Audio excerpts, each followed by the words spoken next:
जब वोट लेने का टाइम आता है तो आदमी मंदिर भी जाता है, मस्जिद भी जाता है और चादर भी चढ़ाता है मज़ार पे। आप मोदी जी को देख लीजिए, आप औरों को देख लीजिए। अभी जो योगी जी कह रहे हैं ये कर देंगे वो कर देंगे, खोद के कर देंगे, वो मज़ार चढ़ाते नजर, मज़ार पे चादर चढ़ाते नजर आएंगे, चादर भेजिए। ऐसा कहीं, ये तो एक राजनीति है और ये लोग झूठ बोलते हैं। राजनीतिक आदमी हमेशा झूठ बोलेगा और सामाजिक आदमी थोड़ा झूठ बोलेगा, धार्मिक आदमी बिल्कुल झूठ नहीं बोलेगा। देश में लड़ाई और मनुस्मृति और संविधान को लेकर है। नहीं, मनुस्मृति जब एक आदमी ने जला दी तो फिर किस बात की लड़ाई? जब वो है ही नहीं, लागू नहीं है, तो आप उसके तुलना संविधान से कैसे कर सकते हैं? हो रही है आजकल, मूर्ख लोग चर्चा कर रहे हैं। जो किताब जिस महान व्यक्ति ने पहले जला दी, आज वो ना तो देश में लागू है, ना उसका एक भी चैप्टर, एक भी शब्द संविधान में लागू है, तो फिर आप उसकी तुलना कर कैसे सकते हैं? PHU में स्टूडेंट जेल भेज दिए गए हैं मनुस्मृति जलाने पर, दलित स्टूडेंट, आपको पता नहीं है? देखिए, जो सरकार में होता है वो कुछ भी करा सकता है, आप इस बात को जाने। सत्ता में दिमाग में है ना लोगों के? नहीं, सत्ता में ताकत है, दिमाग में नहीं है। हाँ। क्योंकि मनुस्मृति में महिलाओं के लिए भी ज्यादा लिखा है, और चाहे वो जलाने वाले, चाहे उठाने वाले, पुलिस से लेके, देखिए हाई कोर्ट में मनु की ताज प्रतिमा लगी हुई है। देखिए वो पहले से लगी है, 1989 में लगी ना, बिल्कुल लगी है, लेकिन मनुस्मृति नहीं है। लेकिन मनुस्मृति आज बिल्कुल भी लागू नहीं है। मनुस्मृति की आप एक बात करके दिखा दीजिए, मुझे घोड़े पर नहीं चढ़ सकते आप, घोड़े पर नहीं चढ़ सकते, पानी नहीं पी सकते, ये तो मनुस्मृति है। ये मनुस्मृति नहीं है। जो लोग घोड़ी पर नहीं चढ़ सकते हैं उन लोगों की औकात ही नहीं चढ़ने की। औकात क्यों नहीं है अब इसका मैं बताऊं। देखिए क्यों, शहर में PSC में था दूल्हा, PSC में पिता, पुलिस में माँ, पुलिस में, और कैसा आदमी चाहिए आपको? औकात ये नहीं है कि वो मरते ही मरते हैं, वो मारते नहीं हैं। जिस आदमी ये सोच ले कि यहाँ से बारात निकालूंगा और जो होगा देखा जाएगा। फूलन देवी को देखो ना, फूलन देवी ने अपने बलात्कार का बदला क्या लिया हो, देख लो। अब अगर आज कोई उंगली उठा दे उसके परिवार की तरफ, जब तक आपके साथ ऐसा नहीं होगा। अच्छा, ये SC ST OBC की महिलाओं को, OBC का भी नहीं होता, SC ST की महिलाओं को छोड़ के आपने सुना है कि वहाँ फलानी महिला का बलात्कार हुआ? क्यों? क्योंकि देखिए एक समाज का भी दहशत होती है, अपना खुद का भी एक ज़मीर होता है कि मेरे साथ ये हुआ तो मैं किसी पर भरोसा नहीं करूंगा, मैं अपने आप पर भरोसा करूंगा। जुल्म करने वाले से जुल्म सहने वाला ज़्यादा गुनहगार होता है। ये मेरा पुरखा, मेरे आइडियोलॉजिस्ट बता गए, बाबा साहब कह गए, तो मैं फिर क्यों वो करूं? चाइना में पूछा था एक भिक्खू से, एक बौद्धों से, कि भाई अगर तथागत बुद्ध या बुद्ध आपके बच्चों का कत्ल करें तो आप क्या करेंगे? तो उन्होंने कहा अगर बुद्ध हमारे बच्चों का कत्ल करेंगे तो हम उनका शीश उड़ा देंगे। भाई अपने परिवार और अपने रक्षा के लिए हमारे लिए कोई कुछ भी नहीं है, सर्वोपरि हम और हमारा परिवार सुरक्षा के लिए है।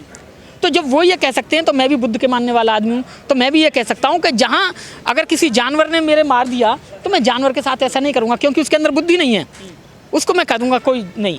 और केजरीवाल साहब की टीम, इनकी टीम, ये सब बीजेपी की टीम थी। अन्ना हजारे साहब सब बीजेपी की टीम थी। ये सारे लोग एक्सपोज हो चुके हैं अब। तो बेसिकली टीम एक ही है। नाम इनका कभी कुमार विश्वास हो जाए या अरविंद केजरीवाल हो जाए या अमित शाह साहब हो जाए, कोई भी नाम हो जाए, टीम एक ही है, इनका काम एक ही है। Anti Dalit, anti Muslim, anti minorities, anti OBC, ये इनकी पॉलिसी है। देश को गुलाम बनाने की इनकी पॉलिसी है, और देश को गुलाम बना करके यहाँ पर मनुस्मृति को लागू करवाने की इनकी पॉलिसी। नाम अलग अलग भले हैं इनके, काम सबका एक ही है। सोनाक्षी ने किसी मुस्लिम लड़के से शादी कर ली तो क्या दिक्कत है? देखिए हमारे देश में ना सबको अपना अपना अधिकार है, धर्म का अधिकार सबका अपना पर्सनल चीज़ है। इससे क्या फ़र्क पड़ जाएगा कौन किससे शादी कर रहा है, कौन किससे शादी नहीं कर रहा है? सब कुछ अगर वॉलंटियर्ड है, मर्जी से है, तो मर्जी के बीच में तो कोई भी नहीं आना चाहिए, ना कोई आता। संविधान तो कहता है सबको पूरा अधिकार है। जब संविधान जब पूरा अधिकार दे रहा है तो कोई भी आदमी उस अधिकार को छीन कर सकता है। बीजेपी को खुश करने के चक्कर में लगे हुए कुमार विश्वास, राज्यसभा या कुछ मिल जाए। मैंने फिर कहा ना, ये बीजेपी को खुश करें या केजरीवाल को खुश करें या दोनों आपस में एक दूसरे को खुश करें, ये सब एक ही टहनी की, एक ही पेड़ की अलग अलग टहनियाँ हैं। ये सब एक ही साथ है। मुसलमानों को गाली दो नेता बन जाओ, मुसलमानों को गाली दो नेता बन जाओ, दलितों की जड़ें काटो नेता बन जाओ। देखिए दलितों को गाली भले ना दो, लेकिन जड़ें तो काट रहे हैं ना। तो इस चीज़ को समझने की ज़रूरत है कि आप चलिए मुसलमानों को तो गाली बक रही है सीधे सीधे, ठीक है, लेकिन दलित भाइयों को तो समझ में नहीं आ रहा, उनकी जड़ें काटी जा रही हैं। मुसलमानों को गाली दो, दलितों की जड़ काटो, पूरे देश की खुदाई कर दो। पूरे देश के अंदर इन लोगों ने जिहाद चलाया हुआ मुसलमानों के ख़िलाफ़, ठीक है, कि साहब मुसलमान होना जैसे कोई अपराध हो गया है, जो 5000 साल से हमारे दलित भाइयों के साथ था, ठीक है, दलित भाइयों के साथ तो अब भी है, लेकिन उसमें एक चीज़ और इंक्लूड कर दी है इन्होंने, मुसलमान भी। और साथ में शगुफ़ा क्या देते हैं, आप काट दिए जाओगे, हमारे साथ नहीं रहे तो, बट गए तो। भाई आपके साथ रहने की जब आप बात करते हो तो हम तो एक बात कहते हैं साहब, जब साथ में रहने की तो बात तब होती है जब बेटी का और बोटी का रिश्ता होता है। बताइए, आप बेटी देंगे अपनी किसी दलित के यहाँ पर, या उनके यहाँ से बेटियाँ लेंगे, उनके साथ खाना खाएंगे, उनके साथ उनको अपने घर बुला के खाना खिलाएंगे? आपने जब व्यवस्था वो चलानी है कि इनको कोई हक ही नहीं है, तो फिर आप बांटने की बात कर रहे हो। मुसलमानों ने बांटा क्या 5000 साल से? ये जुल्म मुसलमानों ने किया क्या? रिजर्वेशन का किसी का भी आज तक ज़रा सा भी किसी मुसलमान ने विरोध किया क्या? किसी भी तरह की रिजर्वेशन का, पार्लियामेंट का, असेंबली का, नौकरियों में, आपके एजुकेशन इंस्टीट्यूट्स में।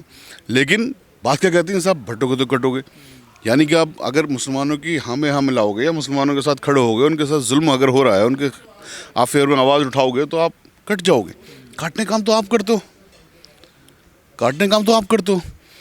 बाबा साहब के साथ लेकर के, उसके बाद में लेकर के माननीय कांशीराम जी ने भी एक ये मुहिम चलाई, एक मिशन चलाया, और आज डॉक्टर उदित राज साहब चला रहे हैं। ये एक ऐसा मिशन है कि बेसिकली ये देश तो हम ही लोगों का है ना। ये देश तो आदिवासियों का, दलितों का, माइनॉरिटीज़ का, ओबीसीज़ का ही है ना। ये जो 15% लोग हैं, ये 15% लोग इन 85% लोगों को बांट करके अपना राज करना चाहते हैं और कर रहे हैं अनफॉर्चुनेटली। इस चीज़ को समझने की ज़रूरत है कि भाई आप और हम मिल करके ना 85% हैं। असल में एकता तो उन्हीं में बराबर वालों में होती है ना। इनके लिए हम और आप में कोई फ़र्क नहीं है इनकी नज़र में, तो हम लोग एक साथ होने चाहिए ना। बेसिकली ये नारा तो हमारे बीच में होना चाहिए कि भाई आपस में नहीं बंटना है, वरना ये लोग काटेंगे हमें, जो काट रहे हैं। तो बेसिकली ये चीज़ है, या तो यही बात कहना चाहते होंगे ये अपने लोगों को इस तरह का इशारा देने का। तो मेरी अपनी सब लोगों से गुजारिश है कि लोगों को पहचानें। इलेक्शन का भी वक्त है, इलेक्शन के वक्त में इनको जवाब देने का काम करें। तमाम मुस्लिम्स, माइनॉरिटीज़, ओबीसी, दलित और जो दिल्ली के अंदर थोड़े बहुत आदिवासी हैं, इन सबको एक प्रण होकर के, एक साथ होकर के किसी भी तरह से भारतीय जनता पार्टी को और अरविंद केजरीवाल साहब की पार्टी को वोट नहीं देना। देखिए, उनका इरादा तो हम लोग जो है 1925 से देख ही रहे हैं ना। उसमें उनके इरादे में कोई तब्दीली आई है ऐसा भी नहीं दिख रहा है। उनके इरादे में आज नहीं, इसके पहले वाले दिनों में, जब से ये इनकी गवर्नमेंट बनी है 14 से, तब से कोई तब्दीली आई ऐसा भी दिख नहीं रहा है। आज भी गांव में जो है लोगों को मारा जा रहा है। अभी एक मैं देख रहा था कि एक महिला को चोरी के आरोप में पेड़ पे बांध के मारा गया। उससे जो है बोला गया कि तुम जो है जय श्री राम बोलो, और पीट के मार डाला गया। एक बच्चे को वो नाबालिग था, वो जो चावल चोरी के आरोप में उसको जो पीट कर मार डाला गया। ये तो अगर आप जो है चाह रहे हैं कि संविधान लागू हो, बाबा साहब का संविधान लागू हो, बाबा साहब का सम्मान हो। बाबा साहब तो सिर्फ एक व्यक्ति नहीं है ना, एक विचार हैं। बाबा साहब को जब याद किया जाता है तो उनके विचारों को याद किया जाता है, उनके कामों को याद किया जाता है जो उन्होंने किया है। तो उस काम को अंजाम आप दीजिए। अगर आप बाबा साहब का सम्मान कर रहे हैं तो उनके विचारों को आप अंजाम दीजिए। लोग जो है लोगों को समानता के साथ उनको अधिकार दीजिए, समानता का अधिकार दीजिए। आप देखिए वो किसके लिए लड़ रहे थे आजीवन, वो जो जिनके लिए लड़े कि भाई जो लोग हाशिए पे हैं वो लोग मुख्य धारा में आ पाएँ। इसीलिए उन्होंने आरक्षण का प्रावधान किया कि ये लोग कम से कम आगे बढ़ के आ जाएंगे। हाशिए के लोग आज आप भी देखेंगे, अभी भी देखेंगे कि इसी दिल्ली के अंदर से लाखों लोग बेघर कर दिए गए। जो है सुंदरीकरण के नाम पे जो जिस तरीके से लोगों की झुग्गियाँ तोड़ी गई, उनका अंदाज़ा किसी को नहीं होगा कि जो वो लोग कहाँ गए। हम लोग 3-4 जगहों पे जो है हम लोग देखे थे। खोरी गांव यहीं पे हरियाणा के बॉर्डर पे है, वहाँ पे लाखों लोग बसे हुए थे। बोले कि हम लोग अपने गांव की ज़मीनें बेच के हम लोग बोले कि चल के दिल्ली शहर के आसपास रहेंगे, हमारे बच्चे कुछ थोड़ा पढ़ लिख लेंगे तो वो लोग थोड़ा आगे बढ़ जाएंगे। उनके पूरे घरों को ज़मींदोज़ कर दिया गया। वो लोग कहाँ जाएंगे जिनके पास अपना घर, गांव में घर है न कुछ है। इस आप लोग माफ़ी मंगवाने की बात कर रहे हैं, इससे पहले भी आंदोलन प्रोटेस्ट हो रहे हैं, लेकिन कोई फर्क नहीं पड़ रहा है। देखिए, एक हमारे यहाँ सब चलता है निघरघट। भाजपाई लोग निघरघट हैं और उनको हम इस हक से नहीं बोल रहे हैं कि वो जो है कुछ बोल दिए हैं, अपमान कर दिए हैं इसलिए वो माफ़ी मांग लें। माफ़ी इसलिए मांगे क्योंकि उन्होंने पूरे आंदोलन का, पूरे संविधान का अपमान किया है। जो मैं पहले बोल रहा था कि अंबेडकर सिर्फ एक व्यक्ति नहीं है, वो पूरा एक विचारधारा है। अंबेडकर एक आंदोलन है और एक संकल्प भी है कि कि इस देश में लोग कैसे रहेंगे, लोग कैसे जिएंगे, लोग कैसे जो है अपनी अस्मिता की लड़ाई लड़ेंगे, उसका प्रावधान अम्बेडकर ने किया है।